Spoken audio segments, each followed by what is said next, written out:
ਵਾਹਿਗੁਰੂ ਜੀ ਕਾ ਖਾਲਸਾ ਵਾਹਿਗੁਰੂ ਜੀ ਕੀ ਫਤਿਹ। ਮੈਂ ਤੁਹਾਡੀ ਹੋਸਟ ਨੀਲਮ ਕੌਰ ਤੇ ਮੈਂ ਟੀਵੀ 84 ਦੇ ਸਾਰੇ ਦਰਸ਼ਕਾਂ ਤੇ ਸਰੋਤਿਆਂ ਦਾ ਨਿੱਘਾ ਸਵਾਗਤ ਕਰਦੀ ਹਾਂ ਪ੍ਰੋਗਰਾਮ ਸੱਚੋ ਸੱਚ ਵਿੱਚ, ਜਿਹੜੇ ਇਸ ਪ੍ਰੋਗਰਾਮ ਨਾਲ ਦੇਸ਼ਾਂ ਵਿਦੇਸ਼ਾਂ ਤੋਂ ਜੁੜ ਚੁੱਕੇ ਨੇ। ਖਾਲਸਾ ਫੇਅਰ ਸੈਂਟਰ ਦੇ ਸੰਚਾਲਕ ਡਾਕਟਰ ਅਮਰਜੀਤ ਸਿੰਘ ਜੀ ਰੋਜ਼ਾਨਾ ਦੀ ਤਰ੍ਹਾਂ ਸਟੂਡੀਓ ਵਿੱਚ ਮੇਰੇ ਨਾਲ ਸ਼ਾਮਲ ਨੇ। ਆਓ ਨਾ ਮਿਲ ਕੇ ਅੱਜ ਦੀਆਂ ਵਿਚਾਰਾਂ ਕਰਦੇ ਹਾਂ। जी डॉक्टर साहब वाहिगुरू जी का खालसा वाहिगुरू जी की फतेह। जी डॉक्टर साहब जी आनू प्रोग्राम सचो सच बहुत शुक्रिया जी। डॉक्टर साहब आज 26 मार्च 2018 13 चेत नानकशाही संमत 550 का दिन है। तो डॉक्टर साहब प्रोग्राम शुरू करने तो पहला असीं अपने दर्शकों ते ਸਰੋਤਿਆਂ ਨੂੰ हमेशा तरह दस दईए व्यूअर्स, जे तुसीं हक सच इंसाफ ते पैरा रिंदा इको एक चैनल TV 84 ਨੂੰ देखना चाहते हो तो तुसीं देख सकते हो स्पैक्ट्रम केबल, आर्शियन cable, welfare cable in Canada, roku, Jadoo box, शावा, फेसबुक, ग्लोबल शिपिंग दी ऐप राही, TV 84 दी ऐप राही online streaming and IP box ते तुसीं TV 84 ਨੂੰ देख सकते हो। व्यूअर्स, जे तुसीं TV 84 नाल ਜਾਂ ਪ੍ਰੋਗਰਾਮ ਸੱਚੋ ਸੱਚ ਨਾਲ ਫੇਸਬੁੱਕ ਰਾਹੀਂ ਜੁੜੇ ਹੋ ਤਾਂ ਇਸ ਨੂੰ ਵੱਧ ਤੋਂ ਵੱਧ ਲਾਈਕ ਕਰੋ ਤੇ ਸ਼ੇਅਰ ਕਰੋ। ਸ਼ੁਕਰੀਆ, ਮਿਹਰਬਾਨੀ ਜੀ। ਡਾਕਟਰ ਸਾਹਿਬ, ਪ੍ਰੋਗਰਾਮ ਸ਼ੁਰੂ ਕਰਨ ਤੋਂ ਪਹਿਲਾਂ ਜੋ ਅੱਜ ਦਾ ਸਾਡਾ ਪਹਿਲਾ ਇਸ਼ੂ ਹੈਗਾ ਉਸ ਤੋਂ ਪਹਿਲਾਂ ਅਸੀਂ ਚਾਹਾਂਗੇ ਕਿ ਜੋ ਤੁਹਾਡਾ ਵੀਕਐਂਡ ਹੈ ਉਹ ਕਿੱਥੇ ਗੁਜ਼ਰਿਆ ਤੇ ਕੀ ਕੰਮ ਜਾਂ ਅਸੀਂ ਤਾਂ ਇਹ ਕਹਾਂਗੇ ਤੁਸੀਂ ਪੰਥਕ ਕੰਮਾਂ ਵਾਸਤੇ ਇੱਧਰ ਉੱਧਰ ਜਾਂਦੇ ਰਹਿੰਦੇ ਹੋ, ਕੀ ਮਕਸਦ ਸੀ ਜਾਣ ਦਾ? ਜੀ ਡਾਕਟਰ ਸਾਹਿਬ ਦੇਖੋ, ਅਸੀਂ ਇਸ ਗੱਲ ਲਈ ਪਹਿਲਾਂ ਮੁਆਫੀ ਵੀ ਚਾਹੁੰਦੇ ਹਾਂ ਕਿ 23 ਮਾਰਚ ਦਾ ਦਿਨ ਜਿਹੜਾ ਕਿ ਸ਼ੁੱਕਰਵਾਰ ਦਾ ਦਿਨ ਸੀ ਜੀ, ਇੱਕ ਹਿਸਟੋਰੀਕਲ ਡੇ ਸੀ, ਸ਼ਹੀਦ ਭਗਤ ਸਿੰਘ ਦਾ ਸ਼ਹੀਦੀ ਦਿਨ। ਲੇਕਿਨ ਇਸੇ ਹੀ ਦਿਨ ਨੂੰ ਸਮਰਪਿਤ ਇੱਕ ਵੱਡਾ ਪ੍ਰੋਗਰਾਮ ਲਾਸ ਏਂਜਲਸ ਦੇ ਗੁਰਦੁਆਰਾ ਸਾਹਿਬ ਵਾਲਨਟ ਦੀਆਂ ਸਿੱਖ ਸੰਗਤਾਂ ਵੱਲੋਂ ਜਿਸ ਦੇ ਵਿੱਚ LA ਦੇ ਲਗਭਗ ਸਾਰੇ ਜਿਹੜੇ 12 ਦੇ ਕਰੀਬ ਗੁਰਦੁਆਰਾ ਸਾਹਿਬਾਨ ਨੇ ਉਹਨਾਂ ਚੋਂ ਸੰਗਤਾਂ ਨੁਮਾਇੰਦਿਆਂ ਨੇ ਸ਼ਮੂਲੀਅਤ ਕੀਤੀ, ਉਹ ਰੱਖਿਆ ਹੋਇਆ ਸੀ। ਔਰ ਇਸ ਲਈ ਅਸੀਂ ਫਰਾਈਡੇ ਆਪਣੀ ਟੈਕਨੀਕਲ ਟੀਮ ਦੇ ਨਾਲ ਫਲਾਈ ਕੀਤਾ ਲਾਸ ਏਂਜਲਸ ਕੈਲੀਫੋਰਨੀਆ ਲਈ। ਅਸੀਂ ਸ਼ੁੱਕਰਵਾਰ ਦਾ ਪ੍ਰੋਗਰਾਮ ਨਹੀਂ ਕਰ ਸਕੇ ਔਰ ਬੇਸ਼ੱਕ ਉਸ ਪੀਰੀਅਡ ਦੇ ਵਿੱਚ ਜਿਹੜੀ 8 ਤੋਂ 9 ਇੰਟਰਵਿਊ ਚੱਲਿਆ ਭਾਈ ਈਸ਼ਰ ਸਿੰਘ ਹੋਰਾਂ ਦੇ ਨਾਲ, ਉਸ ਦੇ ਵਿੱਚ ਵੀ ਸਾਡੇ ਕਈ ਦਰਸ਼ਕਾਂ ਨੇ ਵੀ ਮਿਸ ਯੂ ਸਰ ਦੇ ਨਾਂ ਥੱਲੇ ਕਾਮੈਂਟ ਲਿਖੇ। ਅਸੀਂ ਮੁਆਫੀ ਚਾਹੁੰਦੇ ਹਾਂ, ਪਰ ਨਾਲ ਦੀ ਨਾਲ ਅਸੀਂ ਇਹ ਸਮਝਦੇ ਹਾਂ ਵੀ ਜਿਉਂ-ਜਿਉਂ ਅਸੀਂ ਹਰ ਇੱਕ ਥਾਂ ਦੇ ਉੱਤੇ ਜਾ ਕੇ ਆਪਣੀ ਕਮਿਊਨੀਕੇਸ਼ਨ 1-to-1 ਵੀ ਕਰਦੇ ਹਾਂ, TV 84 ਦੇ ਦਰਸ਼ਕਾਂ ਦਾ ਦਾਇਰਾ ਵੀ ਬੜਾ ਵਸੀਹ ਹੋ ਰਿਹਾ ਜੀ। ਔਰ ਇਸ ਦੇ ਨਾਲ ਸੰਗਤਾਂ ਦੇ ਵਿੱਚ ਜਿਹੜਾ 1-to-1 ਆਪਸੀ ਗੱਲਬਾਤ ਦੇ ਨਾਲ ਸਾਡੀ ਕੌਜ਼ ਦੀ ਗੱਲ ਵੀ ਅੱਗੇ ਤੁਰਦੀ ਹੈ। ਔਰ ਅਸੀਂ ਬੇਸ਼ੱਕ ਫਰਾਈਡੇ ਪਹੁੰਚ ਗਏ। ਮੇਰਾ ਇਹ ਵੀ ਯਤਨ ਹੁੰਦਾ ਹੈ ਵੀ ਸਿਰਫ ਗੁਰਦੁਆਰਾ ਸਾਹਿਬ 'ਚ 2-3 ਘੰਟੇ ਦੇ ਪ੍ਰੋਗਰਾਮ ਤੱਕ ਹੀ ਮਹਿਦੂਦ ਨਾ ਹੋਇਆ ਜਾਏ। ਉਸ ਤੋਂ ਪਹਿਲਾਂ ਵੀ ਇੱਕ ਦਿਨ ਪਹਿਲਾਂ ਜਾਣ ਦਾ ਮਤਲਬ ਸੀ ਕਿ ਜਿਹੜੇ ਅੱਡ-ਅੱਡ ਵਿਚਾਰਾਂ ਵਾਲੇ ਵੀ, ਭਾਵੇਂ ਕੋਈ ਸਹਿਮਤ ਜਾਂ ਸਹਿਮਤ ਵੀਰ ਨੇ, ਉਹਨਾਂ ਦੇ ਨਾਲ ਅੱਡ-ਅੱਡ ਗਰੁੱਪਸ ਦੇ ਵਿੱਚ ਵੀ ਗੱਲ ਕੀਤੀ ਜਾਏ। ਸੋ ਅਸੀਂ ਫਰਾਈਡੇ ਜਦੋਂ ਅਸੀਂ ਪਹੁੰਚੇ ਹੀ ਹਾਂ ਸ਼ਾਮ ਨੂੰ, ਔਰ LA ਇੱਕ ਐਸਾ ਸ਼ਹਿਰ ਹੈ ਅਮਰੀਕਾ ਦਾ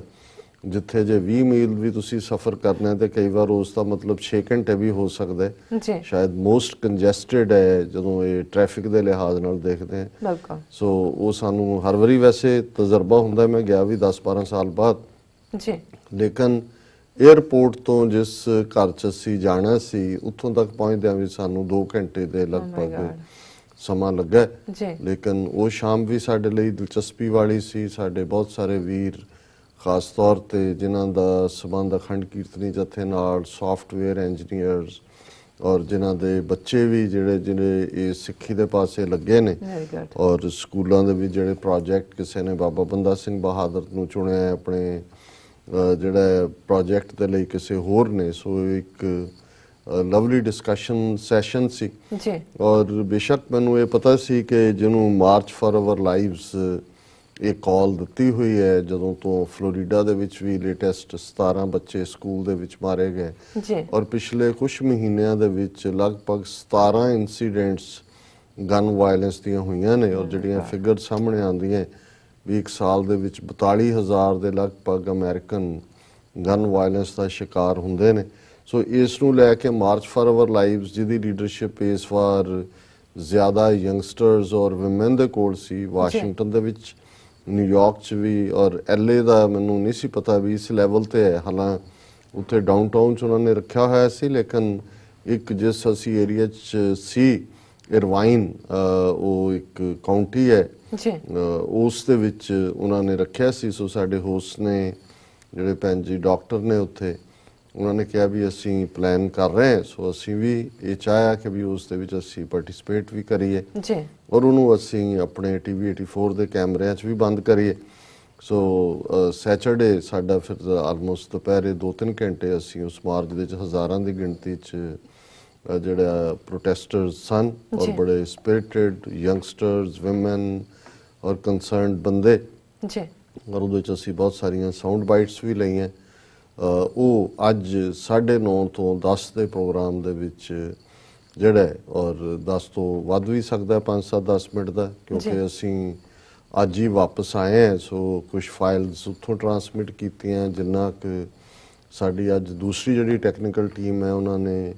ਨਿਊ ਜਰਸੀ, ਜਿਹੜਾ ਅੱਜ ਹਿਸਟੋਰੀਕਲ ਦਿਨ ਸੀ ਜਿੱਥੇ ਕਿ ਉਹਨਾਂ ਦੀ ਅਸੈਂਬਲੀ ਨੇ ਪੱਕੇ ਤੌਰ ਤੇ ਖਾਲਸਾ ਸਾਜਨਾ ਦਿਵਸ ਨੂੰ ਰੈਕਗਨਾਈਜ਼ ਕੀਤਾ, ਉਸ ਪ੍ਰੋਗਰਾਮ ਨੂੰ ਕਵਰ ਕਰਨ ਗਈ ਸੀ ਸਾਡੀ ਟੀਮ ਔਰ ਉਹ ਥੋੜੀ ਦੇਰ ਪਹਿਲਾਂ ਹੀ ਆਏ ਨੇ। ਸੋ ਅਸੀਂ ਕੋਸ਼ਿਸ਼ ਕਰ ਰਹੇ ਹਾਂ ਕਿ ਜਿਹੜਾ ਮਾਰਚ ਫॉर ਆਵਰ ਲਾਈਵਸ ਹੈ ਉਹ 9:30 ਤੋਂ ਬਾਅਦ ਵਾਲੇ ਸਲੋਟ 'ਚ ਜਿਹੜਾ ਉਹ ਦਿਖਾਇਆ ਜਾ ਸਕੇ। ਸੋ ਜ਼ਾਹਰ ਹੈ ਕਿ ਜਿਹੜਾ ਇਸ਼ੂ ਅੱਜ ਸਾਡਾ ਓਪਨਿੰਗ ਵੀ ਹੈ ਔਰ ਇਹੀ 23 ਮਾਰਚ ਦੀ ਯਾਦ ਨੂੰ ਸਮਰਪਿਤ ਐਤਵਾਰ ਦਾ ਦੀਵਾਨ ਮੁੱਖ ਤੌਰ ਦੇ ਉੱਤੇ ਗੁਰਦੁਆਰਾ ਸਾਹਿਬ ਵਾਲਨਟ 'ਚ ਹੋਇਆ। ਸੈਚਰਡੇ ਅਸੀਂ ਇਸ March for hour lives participation ਤੋਂ ਬਾਅਦ ਸ਼ਾਮ ਨੂੰ ਗੁਰਦੁਆਰਾ ਸਾਹਿਬ ਆਏ, ਜਿੱਥੇ ਕਿ ਉਹਨਾਂ ਦੀ ਗੁਰਦੁਆਰਾ ਕਮੇਟੀ ਦੇ ਪ੍ਰਮੁੱਖ ਮੈਂਬਰ ਔਰ ਹੋਰ ਬਹੁਤ ਸਾਰੇ ਯੰਗਸਟਰਸ ਉੱਥੇ ਇਕੱਠੇ ਸੀ ਔਰ ਉਹ 1-to-1 ਡਿਸਕਸ਼ਨ ਸੈਸ਼ਨ ਲਗਭਗ 3-4 ਘੰਟੇ ਦੇ ਕਰੀਬ ਚੱਲਿਆ। ਫਿਰ ਸ਼ਾਮ ਦਾ ਉਹਨਾਂ ਦਾ ਦੀਵਾਨ ਸੀ, ਉਹਦੇ 'ਚ ਮੈਂ ਤਾਂ ਨਹੀਂ ਐਡਰੈਸ ਕੀਤਾ ਲੇਕਿਨ ਭਾਈ ਪਰਮਜੀਤ ਸਿੰਘ ਨੇ ਲਗਭਗ 1 ਘੰਟਾ ਜਿਹੜਾ ਉਸ ਕਥਾ ਦੇ ਰਾਹੀਂ ਜਿਹੜੀ ਖਾਸ ਤੌਰ ਤੇ ਅੱਜ ਦੀ ਸਿਚੁਏਸ਼ਨ ਹੈ ਔਰ ਇੱਕ ਪੌੜੀ ਦੀ ਉਹਨਾਂ ਨੇ ਜਪਜੀ ਸਾਹਿਬ ਦੇ ਆਸਣ ਲੋਏ ਲੋਏ ਭੰਡਾਰ ਦੀ ਬੜੀ ਅੱਛੀ ਕਥਾ। ਮੈਨੂੰ ਇਸ ਗੱਲ ਦੀ ਖੁਸ਼ੀ ਵੀ ਹੁੰਦੀ ਹੈ ਕਿ ਹੁਣ ਜਦੋਂ ਅਸੀਂ ਗੁਰਬਾਣੀ ਦੀ ਇੰਟਰਪ੍ਰੀਟੇਸ਼ਨ, ਜਾਂ ਹਾਲਾਂਕਿ ਗੁਰਬਾਣੀ ਬਾਰੇ ਤਾਂ ਇੱਕ ਅਥਾਹ ਸਮੁੰਦਰ ਹੈ ਔਰ ਇਸ ਬਾਰੇ ਕੋਈ ਵੀ ਇਹ ਦਾਅਵਾ ਨਹੀਂ ਕਰ ਸਕਦਾ ਕਿ ਉਸ ਨੇ ਸੱਚਮੁੱਚ ਗੁਰਬਾਣੀ ਦੀਆਂ ਉਹਨਾਂ ਉਚਾਈਆਂ ਨੂੰ, ਉਹਨਾਂ ਤਹਿਆਂ ਨੂੰ ਸਮਝਿਆ। ਪਰ ਜਿਉਂ-ਜਿਉਂ ਐਜੂਕੇਸ਼ਨ ਵੀ ਆ ਰਹੀ ਹੈ ਔਰ ਬਾਹਰ ਸਿੱਖ ਨੇ, ਸੋ ਨਵੇਂ ਜਿਹੜੇ ਇੰਟਰਪ੍ਰੇਟਰ ਨੇ, ਕਥਾਵਾਚਕ ਨੇ, ਉਹ ਗਲੋਬਲ ਕੰਟੈਕਸਟ ਦੇ ਵਿੱਚ ਇਨਸਾਨੀਅਤ ਦੇ ਕਨਸੈਪਟ ਦੇ ਵਿੱਚ, ਹਿਊਮੈਨਿਟੇਰੀਅਨਿਜ਼ਮ ਦੇ ਕਨਸੈਪਟ ਦੇ ਵਿੱਚ ਗੁਰਬਾਣੀ ਨੂੰ ਸਮਝਣ ਦੀ ਕੋਸ਼ਿਸ਼ ਕਰ ਰਹੇ ਨੇ। ਸੋ ਸੰਡੇ ਦਾ ਮੁੱਖ ਦੀਵਾਨ ਜਿਹੜਾ ਉਹ ਬਹੁਤ ਭਰਵਾਂ ਦੀਵਾਨ ਸੀ। ਬੜੀ ਦੇਰ ਬਾਅਦ ਇੰਨੀ ਜਿਹੜੀ ਹੈ ਉਤਸ਼ਾਹ ਵਾਲੀ ਜਿਹੜੀ ਸੰਗਤ LA ਦੇ ਵਿੱਚ, ਹਾਲਾਂਕਿ ਜਦੋਂ ਮੈਂ ਕੈਲੀਫੋਰਨੀਆ ਰਿਹਾ 4-5 ਸਾਲ, LA ਆਉਣ ਜਾਣ ਸੀ, ਵਾਸ਼ਿੰਗਟਨ ਤੋਂ ਵੀ ਸ਼ਾਇਦ 1 ਜਾਂ 2 ਵਾਰ ਗਿਆ ਹੋਵਾਂਗਾ, ਲੇਕਿਨ ਫਿਰ ਉੱਥੇ ਮਾਹੌਲ ਕੁਝ ਲੜਾਈ ਝਗੜਿਆਂ ਦਾ, ਗੁਰਦੁਆਰਿਆਂ 'ਚ ਕੁਝ ਖਿੱਚਾਤਾਈ ਦਾ, ਖਿੱਚੋਤਾਣ ਦਾ ਬਣਿਆ ਰਿਹਾ, ਲੇਕਿਨ ਹੁਣ ਕਾਫੀ ਸਮੂਥ ਲੱਗਾ ਔਰ ਵਾਲਨਟ ਬਹੁਤ ਵੱਡਾ ਉਹਨਾਂ ਨੇ ਕਈ ਮਿਲੀਅਨ ਡਾਲਰ ਦੀ ਲਾਗਤ ਨਾਲ ਗੁਰਦੁਆਰਾ ਸਾਹਿਬ 7-8 ਸਾਲ ਪਹਿਲਾਂ ਐਸਟੈਬਲਿਸ਼ ਕੀਤੇ ਔਰ ਸੰਗਤ ਬੜੇ ਪ੍ਰੇਮ ਦੇ ਨਾਲ 2-3 ਘੰਟੇ ਬਿਲਕੁਲ ਚੌਂਕੜੇ ਮਾਰ ਕੇ, ਕਿਉਂਕਿ ਸਵੇਰ ਦਾ ਉਸ ਗੁਰਦੁਆਰਾ ਸਾਹਿਬ 'ਚ ਆਸਾ ਦੀ ਵਾਰ ਦਾ ਕੀਰਤਨ ਅਖੰਡ ਕੀਰਤਨੀ ਜਥਿਆਂ ਦੇ ਜਿਹੜੇ ਉੱਥੋਂ ਦੇ ਯੰਗਸਟਰਸ ਨੇ, ਕੋਈ ਪ੍ਰੋਫੈਸ਼ਨਲ ਨਹੀਂ ਹੈ ਰਾਗੀ, ਉਹ ਆਪ ਹੀ ਉਹਨਾਂ ਦੇ ਬੱਚੇ, ਬੀਬੀਆਂ ਔਰ ਸਾਰਾ ਮਾਹੌਲ ਦੀਵਾਨ ਵੱਲ ਜਦੋਂ ਤੁਸੀਂ ਨਜ਼ਰ ਮਾਰਦੇ ਹੋ, ਇੱਕ ਤੁਹਾਨੂੰ ਖਾਲਸਾਈ ਬਾਣੇ 'ਚ ਸਜੇ ਬੱਚੇ ਬੱਚੀਆਂ ਇੱਕ ਆਪਣੇ ਆਪ ਦੇ ਵਿੱਚ ਇੱਕ ਉਤਸ਼ਾਹ ਵਾਲਾ ਮਾਹੌਲ ਹੁੰਦਾ ਹੈ। ਫਿਰ ਉੱਥੇ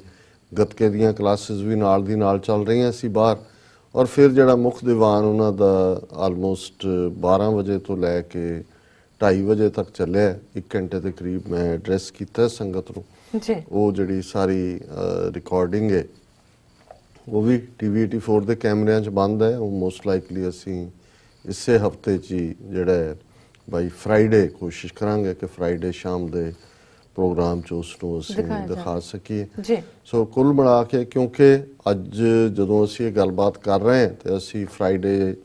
ਫਲਾਈ ਕਰਨ ਕਰਕੇ ਸ਼ਹੀਦ ਭਗਤ ਸਿੰਘ ਉਹਨਾਂ ਨੂੰ ਆਪਣੀ ਟ੍ਰਿਬਿਊਟ ਨਹੀਂ ਦੇ ਸਕੇ। ਸੋ ਮੈਂ ਇਹ ਸਮਝਦਾ ਹਾਂ ਵੀ ਇਹ ਸਾਡਾ ਪਹਿਲਾ ਪ੍ਰੋਗਰਾਮ ਹੈ ਉਸ ਤੋਂ ਬਾਅਦ ਹਫਤੇ ਦਾ, ਤੇ ਇਸ ਕੰਟੈਕਸਟ ਨੂੰ ਸਮਝਣ ਦੀ ਲੋੜ ਹੈ। ਅਸੀਂ ਪਿਛਲੇ ਦਿਨਾਂ 'ਚ ਜਦੋਂ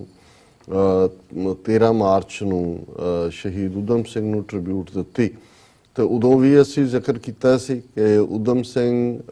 ਭਗਤ ਸਿੰਘ,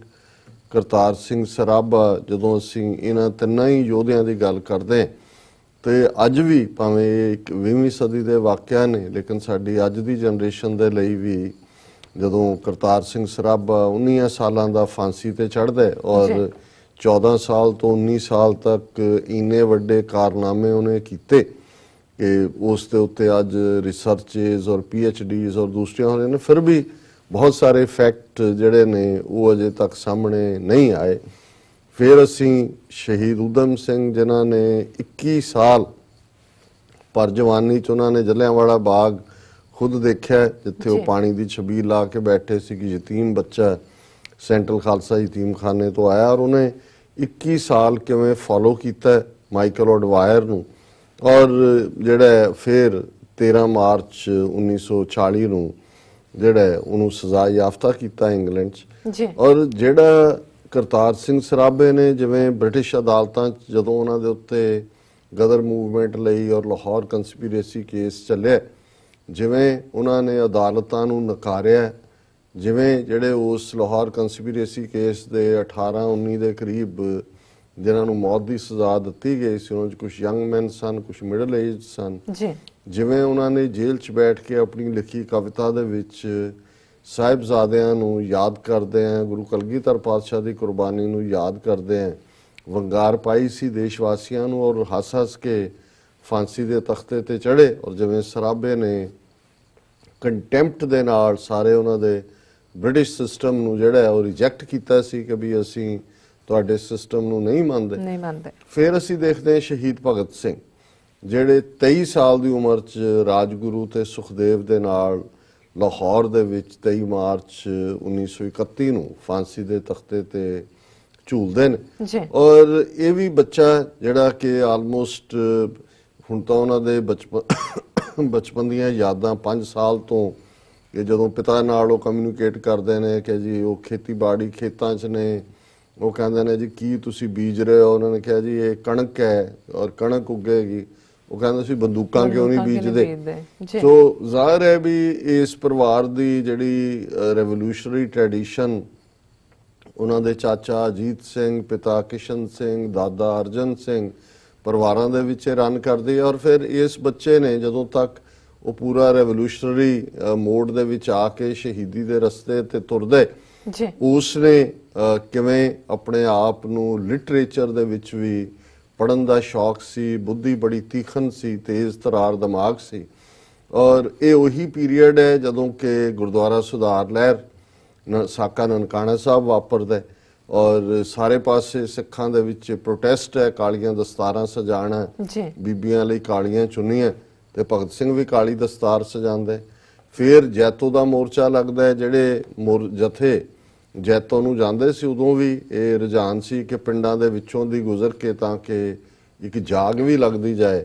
ਔਰ ਭਗਤ ਸਿੰਘ ਔਰ ਗਵਰਨਮੈਂਟ ਦਾ ਇਹ ਆਰਡਰ ਸੀ ਕਿ ਵੀ ਇਹਨਾਂ ਨੂੰ ਕੋਈ ਜਿਹੜਾ ਪਾਣੀ ਔਰ ਅੰਨ ਨਾ ਦੇ, ਔਰ ਉਹ ਖੁਦ ਜਿਹੜੇ ਨੇ ਜਾ ਕੇ ਉਹਨਾਂ ਦੀ ਚਾਹ ਪਾਣੀ ਨਾਲ ਔਰ ਦੂਜੇ ਨਾਲ ਸੇਵਾ ਕਰਦੇ ਨੇ।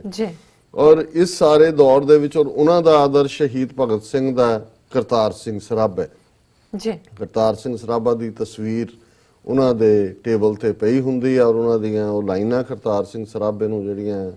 ਐਟਰੀਬਿਊਟ ਕੀਤੀਆਂ ਜਾਂਦੀਆਂ ਨੇ ਕਿ ਸੇਵਾ ਦੇਸ਼ ਦੀ ਜਿੰਦੜੀ ਹੈ ਬੜੀ ਔਖੀ, ਗੱਲਾਂ ਕਰਨੀਆਂ ਢੇਰ ਸੁਖਲੀਆਂ ਨੇ, ਜਿਨ੍ਹਾਂ ਦੇਸ਼ ਸੇਵਾ ਵੱਲ ਪੈਰ ਪਾਇਆ ਉਹਨਾਂ ਲੱਖ ਮੁਸੀਬਤਾਂ ਝੱਲੀਆਂ ਨੇ। ਔਰ ਇਹੀ ਭਗਤ ਸਿੰਘ ਜਿਹੜੇ ਹਰ ਪੱਖੋਂ ਜਿਹੜਾ ਉਹ ਐਜੂਕੇਸ਼ਨ 'ਚ ਫਿਰ ਨੈਸ਼ਨਲ ਕਾਲਜ ਲਾਹੌਰ ਜਿਹੜਾ ਕਿ ਰੈਵੋਲੂਸ਼ਨਰੀਜ਼ ਦੀ ਜਿਹੜੀ ਜਿਸ ਨੂੰ ਨਰਸਰੀ ਕਿਹਾ ਜਾਂਦਾ ਸੀ ਉਸ ਦੇ ਵਿੱਚ ਐਡਮਿਟ ਹੁੰਦੇ ਨੇ। ਔਰ ਇੱਕ ਗੱਲ ਦਾ ਧਿਆਨ ਰਹੇ ਕਿ ਵੀ ਜਿਸ ਅੰਦਾਜ਼ 'ਚ ਭਗਤ ਸਿੰਘ ਨੂੰ 47 ਤੋਂ ਬਾਅਦ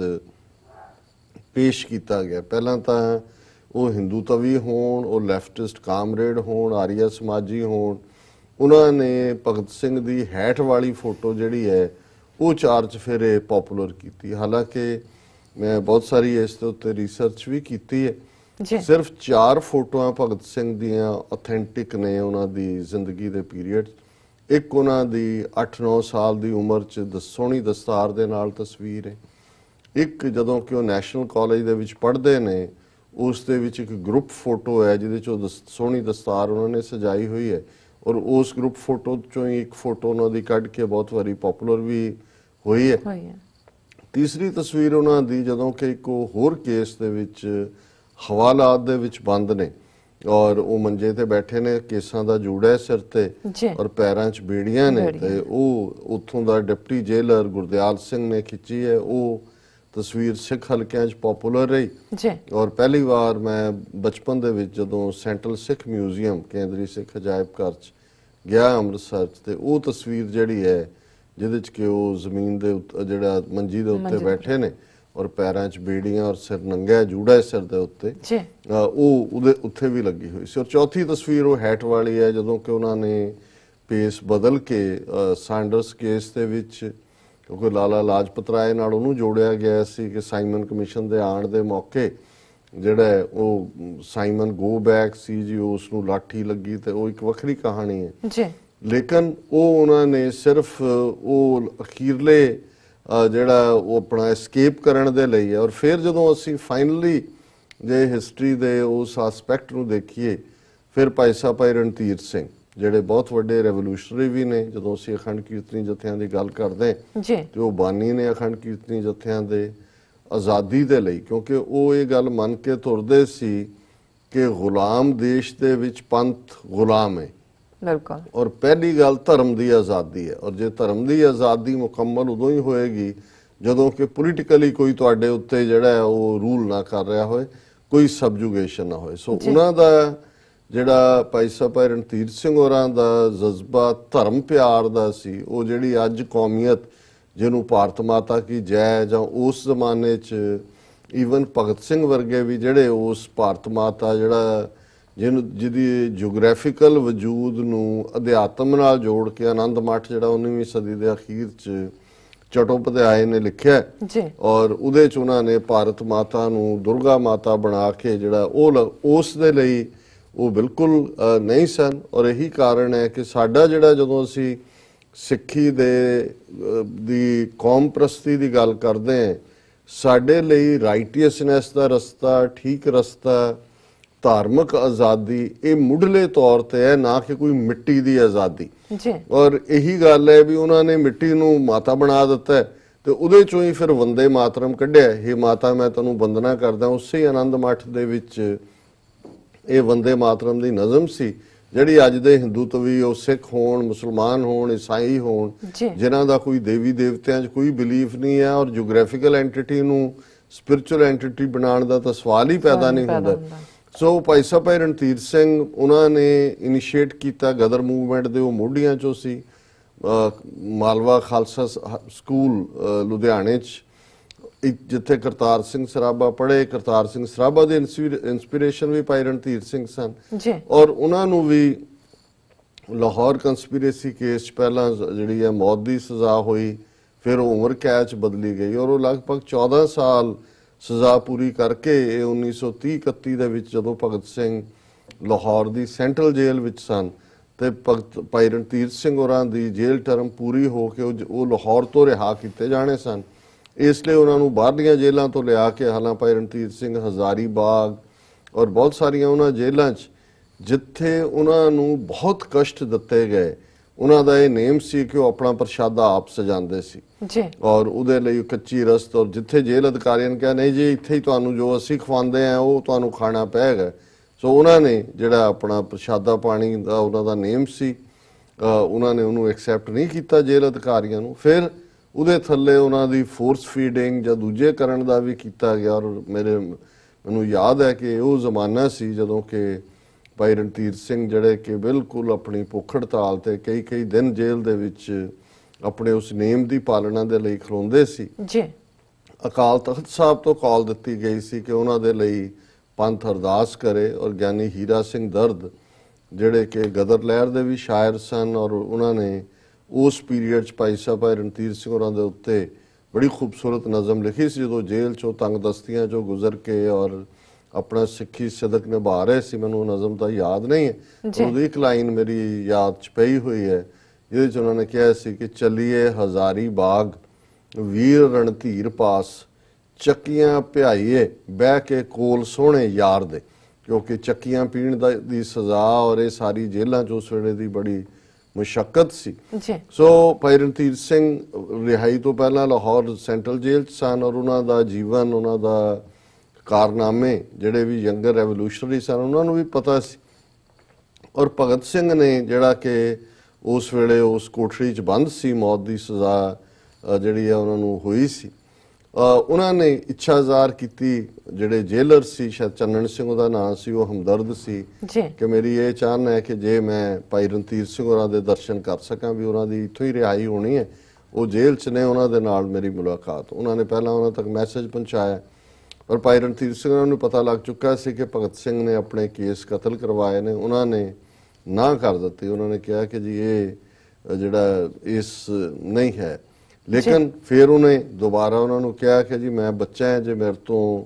ਕੋਈ ਗਲਤੀ ਵੀ ਹੋਈ ਹੈ ਤਾਂ ਮੈਨੂੰ ਤੁਸੀਂ ਮਿਲੋ ਜ਼ਰੂਰ।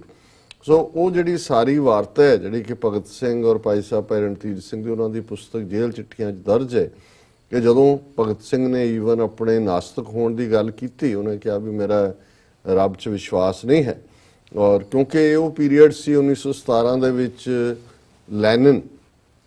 ਲੀਡਰ ਦੇ ਤੌਰ ਤੇ ਉੱਭਰਿਆ, ਜ਼ਾਰਸ਼ਾਹੀ ਮੁੱਕੀ ਔਰ ਰਸ਼ੀਅਨ ਇਨਕਲਾਬ ਜਿਹਨੂੰ ਕਿਹਾ ਜਾਂਦਾ ਉਹ ਆਇਆ। ਔਰ ਇਹ ਜਿਹੜੇ ਸਾਰੇ ਉਸ ਦੌਰ ਦੇ ਸਨ, ਗਦਰੀ ਬਾਬੇ ਵੀ ਜਿਹੜੇ ਲੈਫਟ ਓਵਰ ਸੀ, ਉਹਨਾਂ ਨੂੰ ਵੀ ਇਹ ਪ੍ਰਭਾਵਿਤ ਕੀਤਾ ਕਿ ਕਮਿਊਨਿਸਟ ਲਹਿਰ ਹੈ, ਇਹ ਕਿਰਤੀ ਕਿਸਾਨਾਂ ਦੇ ਇਕੱਠੇ ਹੋਣ ਦੀ ਗੱਲ ਹੈ, ਭਾਈ ਲਾਲੋਆਂ ਦੀ ਗੱਲ ਹੈ। ਔਰ ਹਾਲਾਂਕਿ ਉਹ ਗਦਰੀ ਬਾਬੇ ਜਾਂ ਇਹ ਜਿਹੜੇ ਨੇ ਇਹ ਗੁਰੂ ਗ੍ਰੰਥ ਸਾਹਿਬ ਸਿੱਖੀ 'ਚ ਵਿਸ਼ਵਾਸ ਰੱਖਣ ਵਾਲੇ ਸੀ। ਕਮਿਊਨਿਸਟ ਪਾਰਟੀ ਦੀਆਂ ਪਹਿਲੀਆਂ ਜਿਹੜੀਆਂ ਕਾਨਫਰੰਸਿਸ ਦੁਆਬੇ ਦਾ ਖਾਸ ਤੌਰ ਤੇ ਇਲਾਕਾ, ਇਹ ਰੁੜਕਾ, ਛੋਟਾ ਰੁੜਕਾ, ਵੱਡਾ ਰੁੜਕਾ, ਇਹ ਸਾਰੀ ਉਹ ਬੈਲਟ ਹੈ ਜਿੱਥੋਂ ਗਦਰੀ ਬਾਬੇ ਵੀ ਨਿਕਲੇ ਔਰ ਜਿੱਥੇ ਕਮਿਊਨਿਸਟ ਪਾਰਟੀ ਦੀ ਨੀਂਹ ਵੀ ਰੱਖੀ ਗਈ ਭਾਰਤ ਭਰ 'ਚ। ਔਰ ਇਹ ਤਾਂ ਆਪਣੀਆਂ ਸਾਲਾਨਾ ਕਾਨਫਰੰਸਾਂ ਜਿਹੜੀਆਂ ਨੇ ਗੁਰੂ ਗ੍ਰੰਥ ਸਾਹਿਬ ਦੇ ਅਖੰਡ ਪਾਠ ਦਾ ਭੋਗ ਪਾ ਕੇ ਆਰੰਭ ਕਰਦੇ ਸੀ। ਉਹਨਾਂ ਨੂੰ ਕੋਈ ਕਾਰਲ ਮਾਰਕਸ ਦਾ ਕਿ religion is the opium of the masses ਇਸ ਕਿਸਮ ਦਾ ਨਹੀਂ ਸੀ ਉਹਨਾਂ ਨੂੰ। ਸੋ ਇਸ ਪੀਰੀਅਡ ਦੇ ਵਿੱਚ ਅਸੀਂ ਦੇਖਦੇ ਕਿ ਭਾਈ ਰਣਧੀਰ ਸਿੰਘ ਹੋਰਾਂ ਦੇ ਨਾਲ ਮੁਲਾਕਾਤ ਦੇ ਵੇਲੇ ਭਗਤ ਸਿੰਘ ਨੇ ਆਪਣੇ ਇਹ ਪਾਠ ਲਿਆਂਦੇ ਔਰ ਉਹ ਜਿਹੜਾ ਮੈਂ ਇਹ ਰਿਕਮੈਂਡ ਵੀ ਕਰਾਂਗਾ ਜਿਨ੍ਹਾਂ ਦੀ ਦਿਲਚਸਪੀ ਹੈ ਉਹ ਜ਼ਰੂਰ ਉਸ ਡਾਇਲੌਗ ਨੂੰ ਪੜ੍ਹਨ। ਔਰ ਉਸ ਸਾਰੇ ਦਾ ਅੰਤ ਇਹ ਸੀ ਕਿ ਭਗਤ ਸਿੰਘ ਨੇ ਆਪਣਾ ਜਿਹੜਾ ਉਹ ਉਹਨਾਂ ਦੇ ਸਾਹਮਣੇ ਸਿਰ ਝੁਕਾਇਆ, ਉਹਨਾਂ ਦੀ ਸ਼ਖਸੀਅਤ ਦਾ ਉਹ ਕਾਇਲ ਹੋਇਆ ਔਰ ਉਹਨੇ ਕਿਹਾ ਜੀ ਵੀ ਹੁਣ ਮੈਂ ਨਾਈ ਨੂੰ ਹੱਥ ਨਹੀਂ ਲਾਣ ਦਿਆਂਗਾ। ਔਰ ਉਹਨਾਂ ਨੇ ਜਿਹੜਾ ਉਹ ਉਹਨਾਂ ਦਾ ਅਖੀਰਲਾ ਜਿਹੜਾ ਵੇਲਾ ਸੀ ਉਹਨਾਂ ਦੇ ਸਿਰ ਦੇ ਉੱਤੇ ਭਾਵੇਂ ਛੋਟਾ ਜੂੜਾ ਸੀ, ਉਹ ਆਪਣੇ ਕੇਸਾਂ ਸਵਾਸਾਂ ਦੇ ਨਾਲ। ਔਰ ਜਿਵੇਂ ਮਨੋਹਰ ਸਿੰਘ ਮਾਰਕੋਜ਼ ਇੱਥੇ ਬੜੇ ਵੱਡੇ ਸਕਾਲਰ ਨਿਊਯਾਰਕ 'ਚ ਰਹੇ ਨੇ, ਉਹਨਾਂ ਦੇ ਕੋਲੋਂ ਚਿੱਠੀਆਂ ਵੀ ਸਨ ਜਿਸ ਦੀ ਉਹਨਾਂ ਨੇ ਫੋਟੋਕਾਪੀ ਲਈ ਹੋਈ ਸੀ। ਜਦੋਂ ਆਪਣੀ ਉਹ ਮਾਂ ਨੂੰ ਚਿੱਠੀ ਲਿਖਦੇ ਸੀ ਉੱਪਰ ਇੱਕੋ ਓਂਕਾਰ ਸਤਿ ਸ੍ਰੀ ਅਕਾਲ ਦੇ ਨਾਲ। ਸੋ ਪਰ ਅਸੀਂ 47 ਤੋਂ ਬਾਅਦ ਦੇਖਦੇ ਹਾਂ ਕਿ ਕਾਮਰੇਡਾਂ ਨੇ ਇੱਕੋ ਲੱਭ ਕੇ, ਉਹ ਪਤਾ ਨਹੀਂ ਕਿਹਨੇ ਲਿਖਿਆ ਜਾਂ ਕੀ ਹੈ, ਵਾਈ ਆਈ ਐਮ ਐਨ ਏਥੀਇਸਟ, ਕਿ ਮੈਂ ਨਾਸਤਕ ਕਿਉਂ ਬਣਿਆ, ਭਗਤ ਸਿੰਘ ਨੂੰ ਨਾਸਤਕ ਖਾਤੇ 'ਚ ਪਾਇਆ ਔਰ ਆਪਣਾ ਰੈਵੋਲੂਸ਼ਨਰੀ ਜਿਹੜਾ ਲੈਨਿਨ ਦੇ ਨਾਲ ਜੋੜ ਦਿੱਤਾ। ਆਰੀਆ ਸਮਾਜੀ ਜਿਹੜੀ ਕਿ ਉਹਨਾਂ ਦੇ ਦਾਦੇ ਨੂੰ ਆਰੀਆ ਸਮਾਜ ਦਿਆਨੰਦ ਨਾਲ ਜੋੜ ਕੇ ਉਹ ਆਰੀਆ ਸਮਾਜ ਦਾ ਸ਼ਹੀਦ ਬਣਾ ਦਿੱਤਾ। ਫਿਰ ਅਸੀਂ ਦੇਖਦੇ ਹਾਂ ਹੁਣ ਤਾਂ ਕਾਂਗਰਸ ਤੇ ਅਕਾਲੀ ਸਾਰੇ ਡਰਾਮੇਬਾਜ਼ੀ ਖਟਕੜ ਕਲਾਂ ਜਾ ਕੇ ਕਰ ਰਹੇ ਹੁੰਦੇ ਨੇ। ਮਨਪ੍ਰੀਤ ਬਾਦਲ ਕੁਛ ਦੇਰ ਪਹਿਲਾਂ ਹੀ ਇਹ ਭਗਵੰਤ ਮਾਨ ਤੇ ਪੀਪਲਸ ਪਾਰਟੀ ਤੇ ਬਣਾ ਕੇ ਪੰਜਾਬ ਤੇ ਖੱਟੀਆਂ ਪੱਗਾਂ ਬੰਨ ਕੇ ਔਰ ਲੜ ਛੜਵੀਂ ਪੱਗ ਬੰਨ ਕੇ ਮਿੱਟੀ ਚੁੱਕ ਕੇ ਮੱਥੇ ਤੇ ਲਾਉਂਦੇ ਸੀ ਕਿ ਜੀ ਇਹ ਅਸੀਂ ਭਗਤ ਸਿੰਘ ਨੂੰ, ਨਾ ਉਹਨੂੰ ਮਨਪ੍ਰੀਤ ਨੂੰ ਯਾਦ ਹੈ ਭਗਤ ਸਿੰਘ, ਨਾ ਕਿਸੇ ਹੋਰ ਨੂੰ ਯਾਦ ਹੈ। ਸੋ ਕੁੱਲ ਮਿਲਾ ਕੇ ਭਗਤ ਸਿੰਘ ਦੇ ਵਿੱਚ ਕੋਈ ਸ਼ੱਕ ਨਹੀਂ ਹੈ, ਜਿਵੇਂ ਮੈਂ ਉਸ ਦੀਵਾਨ ਦੇ ਵਿੱਚ ਵੀ ਕਿਹਾ ਕਿ ਜਿਵੇਂ ਕਰਤਾਰ ਸਿੰਘ ਸਰਾਭੇ ਨੇ, ਊਧਮ ਸਿੰਘ ਨੇ ਨਕਾਰਿਆ ਸਾਰੇ ਸਿਸਟਮ ਨੂੰ, ਭਗਤ ਸਿੰਘ ਨੇ ਜਦੋਂ ਉਸ ਲਾਹੌਰ ਅਸੈਂਬਲੀ ਦੇ ਦਿੱਲੀ ਦੀ ਅਸੈਂਬਲੀ 'ਚ ਧੂਏ ਵਾਲੇ ਬੰਬ ਸੁੱਟਣ ਤੋਂ ਬਾਅਦ ਜਿਹੜਾ ਅਦਾਲਤਾਂ ਦੇ ਵਿੱਚ ਉਹਨਾਂ ਦਾ ਡਿਫਾਈਂਸ ਸੀ ਕਿ ਜਿਹਦੇ 'ਚ ਉਹਨਾਂ ਨੇ ਕਿਹਾ ਕਿ ਭਾਈ ਜਦੋਂ ਕੋਈ ਸਰਕਾਰ ਕੰਨਾਂ ਤੋਂ ਬੋਲੀ ਤੇ ਅੱਖਾਂ ਤੋਂ ਅੰਨੀ ਹੋ ਜਾਏ ਤਾਂ ਉਹਨੂੰ ਸੁਣਾਉਣ ਦੇ ਲਈ ਧਮਾਕੇ ਕਰਨੇ ਪੈਂਦੇ ਨੇ। ਸੋ ਜਿਹੜੀ ਫੀਅਰਲੈਸਨੈਸ ਰਹੀ ਔਰ ਇਹ ਉਸ ਸਿੱਖ ਵਿਰਸੇ ਦੀ ਬਦੌਲਤ ਹੈ ਉਸ ਧਰਤੀ ਦੇ ਉੱਤੇ ਡਿਫਾਈਂਸ ਚੈਲੰਜ ਰਿਹਾ ਔਰ ਮੈਂ ਉਸ ਦੀਵਾਨ 'ਚ ਵੀ ਕਿਹਾ, ਇਸ ਪ੍ਰੋਗਰਾਮ 'ਚ ਕਈ ਵਾਰ ਮੈਂ ਦੁਹਰਾਇਆ ਕਿ ਜੇ ਜਿੰਦੇ ਸੁੱਖੇ 1920 'ਚ ਹੁੰਦੇ ਤਾਂ ਉਹਨਾਂ ਨੇ ਭਗਤ ਸਿੰਘ ਦਾ ਸਾਥੀ ਹੋਣਾ ਸੀ ਜੀ, ਤੇ ਜੇ ਭਗਤ ਸਿੰਘ 1980 'ਚ ਹੁੰਦਾ ਤਾਂ ਉਸਨੇ ਜਿੰਦੇ ਸੁੱਖੇ ਦਾ ਸਾਥੀ ਹੋਣਾ ਸੀ। ਜੀ, ਸੋ ਕੁੱਲ ਮਿਲਾ ਕੇ ਅੱਜ ਵੀ ਭਗਤ ਸਿੰਘ ਲਗਭਗ ਉਹਨਾਂ ਦੀ ਸ਼ਹਾਦਤ ਨੂੰ 87 ਸਾਲ ਬੀਤ ਚੁੱਕੇ ਨੇ, ਅੱਜ ਵੀ ਉਹ ਨੌਜਵਾਨੀ ਨੂੰ ਇਨਸਪਾਇਰ ਕਰਦੇ ਨੇ। ਇਹ ਵੱਖਰੀ ਗੱਲ ਹੈ ਕਿ ਉਹਨਾਂ ਨੂੰ ਇਹ ਹਿੰਦੂ ਨੈਸ਼ਨਲਿਜ਼ਮ ਵਾਲੇ ਮੇਰਾ ਰੰਗ ਦੇ ਬਸੰਤੀ ਚੋਲਾ ਤੇ ਹੋਰ ਬਣਾ ਕੇ ਕਿਸੇ ਹੋਰ ਖਾਤੇ 'ਚ ਪਾਉਂਦੇ ਹੋਣ, ਲੇਕਿਨ ਇਹ ਉਸ ਪੰਜਾਬ ਦੀ ਧਰਤੀ ਦੇ ਉੱਤੇ ਡਿਫਾਈਂਸ ਚੈਲੰਜ ਦੀ ਗੱਲ ਜਿਹੜੀ ਗੁਰੂ ਨਾਨਕ ਸਾਹਿਬ ਨੇ ਸੱਚ ਸੁਣਾਏ ਸੀ, ਸੱਚ ਕੀ ਬੇਲਾ ਦੇ ਨਾਲ, ਔਰ 10ਵੇਂ ਪਾਤਸ਼ਾਹ ਨੇ ਆਪਣਾ ਸਰਬੰਸ ਕੁਰਬਾਨ ਕਰਕੇ ਜਿਹੜਾ ਉਸ ਧਰਤੀ ਦੇ ਉੱਤੇ ਇਹ ਸ਼ਹੀਦਾਂ ਦੇ ਸਿਰਾਂ ਦੀ ਫਸਲ ਜਿਹੜੀ ਹੈ ਜਿਸ ਦੇ ਬੀਜ ਬੀਜੇ, ਇਹ ਉਹਦੀ ਔਰ ਇਹ ਲਗਾਤਾਰਤਾ ਨਾਲ ਪਿਛਲੇ 4 ਦਹਾਕਿਆਂ 'ਚ ਜੇ ਅਸੀਂ ਆਪਣੇ ਅੱਜ ਦੇ ਸੰਘਰਸ਼ ਦੇ ਬੇਅੰਤ ਸਿੰਘ, ਸਤਵੰਤ ਸਿੰਘ, ਜੰਦਾ ਸੁੱਖਾ, ਦਿਲਾਵਰ ਸਿੰਘ ਔਰ ਭਾਈ ਜਗਤਾਰ ਸਿੰਘ ਹਵਾਰਾ ਜਾਂ ਹੁਣ ਭਾਈ ਜਗਤਾਰ ਸਿੰਘ ਤਾਰਾ ਜਿਨ੍ਹਾਂ ਨੇ ਡਿਫਾਈ ਕੀਤਾ ਕਿ ਤੁਹਾਡੇ ਅਦਾਲਤੀ ਸਿਸਟਮ ਨੂੰ ਅਸੀਂ ਨਹੀਂ ਮੰਨਦੇ, ਅਸੀਂ ਇਹਨੂੰ ਸਜ਼ਾ ਯਾਫਤਾ ਕੀਤਾ, ਬੇਅੰਤੇ ਨੂੰ ਇਹਦਾ ਇਹ ਹੱਕਦਾਰ ਸੀ। ਸੋ ਸਪਿਰਿਟ ਅੱਜ ਵੀ ਜਿਹੜੀ ਹੈ ਉਹ ਕੰਟੀਨਿਊਸ ਹੈ। ਔਰ ਇਸ ਸਾਰੇ 'ਚ 2 ਗੱਲਾਂ ਦੇਖਣ ਵਾਲੀਆਂ ਕਿ ਜਿਸ ਆਜ਼ਾਦੀ ਦੇ ਲਈ ਭਗਤ ਸਿੰਘ ਕੁਰਬਾਨ ਹੋਏ, ਚੇਂਜ ਹੁਣੇ ਹੀ ਕੁਛ ਅਰਸਾ ਪਹਿਲਾਂ ਹੀ ਉਹਨਾਂ ਦੀ ਛੋਟੀ ਭੈਣ ਜਿਹੜੀ ਜਦੋਂ ਭਗਤ ਸਿੰਘ ਫਾਂਸੀ ਤੇ ਚੜ੍ਹੇ ਉਹ 12 ਸਾਲ ਦੀ ਸੀ, ਪ੍ਰਕਾਸ਼ ਕੌਰ, ਉਹਨੂੰ ਬਹੁਤ ਪਿਆਰ ਕਰਦਾ ਸੀ ਭਗਤ ਸਿੰਘ, ਚਿੱਠੀਆਂ ਵੀ ਉਹਨਾਂ ਦੇ ਨਾਂ 'ਚ ਜਿਹੜੀਆਂ ਲਿਖੀਆਂ ਜ਼ਿਕਰ ਸੀ। ਮੈਨੂੰ ਵੀ ਬੀਬੀ ਪ੍ਰਕਾਸ਼ ਕੌਰ ਉਹਨਾਂ ਦੇ ਦੀਦਾਰ ਕਰਨ ਦਾ ਮੌਕਾ ਮਿਲਿਆ। ਉਹ ਆਪਣੇ ਜਿਹੜਾ ਬੇਟੇ ਦੇ ਕੋਲ ਐਡਮਿੰਟਨ ਐਲਬਰਟਾ ਦੇ ਵਿੱਚ ਰਹਿੰਦੇ ਸਨ ਔਰ ਬਹੁਤ ਸਾਰੇ ਟੂਰਨਾਮੈਂਟ ਜਿਹੜੇ ਸ਼ਹੀਦਾਂ ਦੇ ਨਾਂ ਹੁੰਦੇ ਰਹੇ, ਖਾਲਿਸਤਾਨ ਦੇ ਸ਼ਹੀਦਾਂ ਦੇ, ਉਹਦੇ 'ਚ ਉਹਨਾਂ ਨੂੰ ਗੈਸਟ ਆਫ ਆਨਰ ਬਣਾਇਆ ਜਾਂਦਾ ਸੀ। ਕੁਛ ਅਰਸਾ ਪਹਿਲਾਂ 92-93 ਸਾਲ ਦੀ ਉਮਰ 'ਚ ਉਹਨਾਂ ਨੇ ਚੜ੍ਹਾਈ ਕੀਤੀ। ਔਰ ਅਸੀਂ ਜਦੋਂ ਸਿਸਟਮ ਦੀ ਗੱਲ ਕਰਦੇ ਹਾਂ, ਉਹਨਾਂ ਦੇ ਸਨ ਇਨ ਲਾਅ ਜਿਹੜੇ ਜਵਾਈ, ਉਹਨਾਂ ਦਾ ਭਰਾ ਕੁਲਜੀਤ ਸਿੰਘ ਢੱਟ ਜਿਹੜਾ ਕਿ ਅੰਬਾਲਾ ਜੱਟਾਂ ਡਿਸਟ੍ਰਿਕਟ ਹੁਸ਼ਿਆਰਪੁਰ ਦਾ ਪ੍ਰੋਮੀਨੈਂਟ ਪਿੰਡ ਹੈ, ਉਹਦਾ ਸਰਪੰਚ ਸੀ, ਉਹਨਾਂ ਨੂੰ ਵੀ ਇਸ ਦੌਰ ਦੇ ਵਿੱਚ ਖਾਲਿਸਤਾਨੀ ਸਮਰਥਕ ਕਹਿ ਕੇ ਸਰਪੰਚ ਹੋਣ ਦੇ ਬਾਵਜੂਦ ਵੀ ਚੁੱਕਿਆ ਗਿਆ। ਅਜੀਤ ਸਿੰਘ ਸੰਧੂ ਜਿਹੜਾ ਕਿ ਉਦੋਂ ਦਸੂਹੇ 'ਚ ਪੋਸਟਡ ਸੀ, ਉਹਨੂੰ ਟੌਰਚਰ ਕਰਕੇ ਪਤਾ ਨਹੀਂ ਉਹਨਾਂ ਦੀ ਕਦੇ ਵੀ ਮ੍ਰਿਤਕ ਸਰੀਰ ਨਹੀਂ ਦਿੱਤਾ ਗਿਆ, ਉਹ ਵੀ ਡਿਸਅਪੀਅਰ ਕਰ ਦਿੱਤਾ ਗਿਆ। ਹੁਣ ਇਹ ਭਗਤ ਸਿੰਘ ਦੀ ਭੈਣ ਲਗਭਗ 20-22 ਸਾਲ ਅਦਾਲਤਾਂ ਦੇ ਵਿੱਚ ਲੜਦੀ ਰਹੀ ਲੜਾਈ ਅਖੀਰ ਤੱਕ। ਕੀ ਹੋਣਾ ਸੀ? ਅਜੀਤ ਸਿੰਘ ਸੰਧੂ ਨੂੰ ਹੀ ਏਜੰਸੀਆਂ ਨੇ ਜਾਂ ਐਲੀਮੀਨੇਟ ਕਰਤਾ ਜਾਂ ਕੋਈ ਹੋਰ ਨਵਾਂ ਰੰਗੋ ਰੂਪ ਦੇ ਕੇ ਕਿਤੇ ਵਸਾ ਦਿੱਤਾ ਔਰ ਬਾਕੀ ਸਾਰਾ ਪਾਰਟ। ਸੋ ਦੇਖਣ ਵਾਲੀ ਗੱਲ ਇਹ ਹੈ ਵੀ ਜਿਹੜੇ ਅੱਜ ਆਜ਼ਾਦੀ ਔਰ ਸ਼ਹੀਦ ਕੁੱਕਦੇ ਨੇ, ਉਹ ਤਾਂ ਭਗਤ ਸਿੰਘ ਦੀ ਭੈਣ ਆਪਣਾ ਜਿਹੜੇ ਨੇੜਲੇ ਰਿਸ਼ਤੇਦਾਰ ਦੇ ਲਈ ਜਿਹੜੀ ਹੈ ਸਾਰੀ ਉਮਰ ਉਸ ਦੇ ਲਈ ਬੁਢਾਪੇ ਦੇ ਵਿੱਚ ਵੀ ਸਟਰਗਲ ਕਰਦੀ ਰਹੀ। ਫਿਰ ਅਸੀਂ ਦੇਖਦੇ ਹਾਂ ਦੂਸਰਾ ਪਾਰਟ, ਜਿਵੇਂ ਇਹਨਾਂ ਦਾ ਕਲੇਮ ਆਰੀਆ ਸਮਾਜੀਆਂ ਔਰ ਦੂਜਿਆਂ ਦਾ, ਗਾਂਧੀ ਨੇ ਕਿਵੇਂ ਭਗਤ ਸਿੰਘ ਨੂੰ ਰਿਜੈਕਟ ਕੀਤਾ, ਕਿਉਂਕਿ ਉਹ ਪੀਰੀਅਡ ਸੀ ਗਾਂਧੀ ਇਰਵਿਨ ਪੈਕਟ ਹੋ ਰਿਹਾ ਸੀ। ਭਗਤ ਸਿੰਘ ਨੇ ਦੇਸ਼ ਦੇ ਸਾਰੇ ਲੋਕ, ਭਾਵੇਂ ਹਿੰਦੂ ਸਨ, ਮੁਸਲਮਾਨ ਸਨ, ਉਹਨਾਂ ਦੀ ਇਮੈਜੀਨੇਸ਼ਨ ਨੂੰ ਉਹਨੇ ਟੱਚ ਕੀਤਾ ਹੋਇਆ ਸੀ। ਉਹ ਚਾਹੁੰਦੇ ਸਨ ਔਰ ਅੰਗਰੇਜ਼ ਵੀ ਚਾਹੁੰਦੇ ਸੀ, ਅੰਗਰੇਜ਼ ਫਾਂਸੀ ਇਹ ਚਾਹੁੰਦੇ ਸੀ ਵੀ ਗਾਂਧੀ ਮੰਗ ਕਰੇ ਤੇ ਕਿਸੇ ਤਰੀਕੇ ਨਾਲ ਨਿਕਲਣਾ ਚਾਹੁੰਦੇ ਸੀ। ਭਗਤ ਸਿੰਘ ਇੰਨਾ ਪਪੂਲਰ ਹੋ ਚੁੱਕਾ ਸੀ, ਲੇਕਿਨ ਗਾਂਧੀ ਨੇ ਉਸ 'ਚ ਆਪਣੀ ਨਾਨ ਵਾਇਲੈਂਸ ਦਾ ਰਾਗ ਅਲਾਪਦਿਆਂ ਕੋਈ ਲਾਈਨ ਨਹੀਂ ਲਈ ਔਰ ਉਹ ਇਸ ਲਈ ਜ਼ਿੰਮੇਵਾਰ ਇਹ ਸਾਰੇ ਹੀ ਨੇ। ਔਰ ਇਸ ਦੇ ਉਲਟ ਬਹੁਤ ਵਾਰ ਅਸੀਂ, ਕਿਉਂਕਿ ਪ੍ਰੀ-47 ਪੀਰੀਅਡ ਦੀ ਹਿਸਟਰੀ 'ਚ ਕਾਇਦੇ ਆਜ਼ਮ ਮੁਹੰਮਦ ਅਲੀ, ਜਿਨ੍ਹਾਂ ਨੂੰ ਸਿਰਫ ਤੇ ਸਿਰਫ ਪਾਕਿਸਤਾਨ ਦੇ ਬਾਨੀ ਦੇ ਨਾਤੇ ਹੀ ਉਹਨਾਂ ਦੀ ਕੌਮ ਦੇਖਦੀ ਹੈ, ਬਹੁਤ ਵਾਰੀ ਇਧਰਲੇ ਹਿੰਦੂ ਤਵੀਆਂ ਨੇ ਉਹਨਾਂ ਨੂੰ ਦੇਸ਼ ਨੂੰ ਡਿਵਾਈਡ ਕਰਨ ਵਾਲੇ ਦੇ ਤੌਰ ਤੇ ਉਭਾਰਿਆ। ਪਰ ਇਹਨਾਂ ਇਸ਼ੂਜ਼ ਦੇ ਉੱਤੇ ਗੁਰਦੁਆਰਾ ਸੁਧਾਰ ਲਹਿਰ ਵੇਲੇ ਕਿਵੇਂ ਕਾਇਦੇ ਆਜ਼ਮ ਸਿੱਖਾਂ ਦੇ ਹੱਥ 'ਚ ਖਲੋਤੇ, ਇਸ ਦਾ ਤੁਹਾਨੂੰ ਬਹੁਤ ਘੱਟ ਜ਼ਿਕਰ ਮਿਲੇਗਾ। ਹੁਣ ਜਿਹੜੇ ਹਿਸਟੋਰੀਅਨ ਭਗਤ ਸਿੰਘ ਦੇ ਉੱਤੇ ਕੰਮ ਕਰਦੇ ਨੇ, ਥੋੜੀ ਬਹੁਤ ਨਿਰਪੱਖਤਾ ਰੱਖਦੇ ਨੇ,